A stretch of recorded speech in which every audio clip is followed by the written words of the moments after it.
Hello guys, ito yung aming trip to Baguio ng isang araw. So ito yan. Pag mahilig kayo sa hiking, nature stripping, mga ganyan, adventurous kayo, gusto nyo mag akit-akit at parang exercise na rin ang ating katawan. Yung isama nyo sa inyong bucket list itong Mirador Arashiyama dito sa Baguio.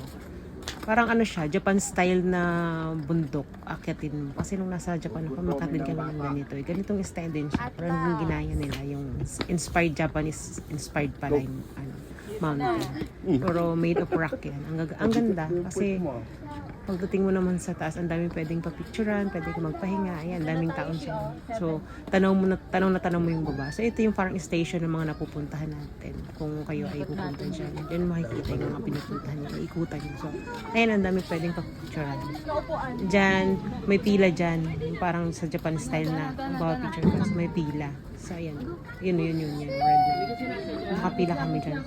So, sa sobrang dami ng taong nakapila, bago pag dumating sa amin, bumaba na yung fog. So, foggy na that time. So, sa likod namin ng picture na kami, foggy na siya. So, ang ganda pa rin naman ang view.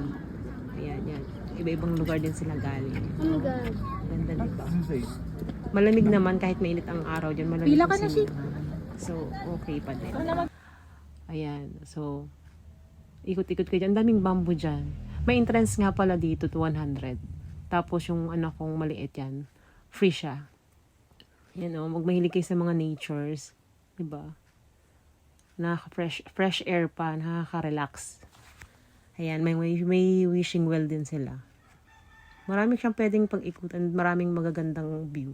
Tapos sa taas niyan, meron pang church. Pwede ka mag-pray dyan, mag-wish. Siyempre pag first time mo daw sa isang simbahan, kailangan mo mag-wish. Ayan, pwede ka mag-wish dyan.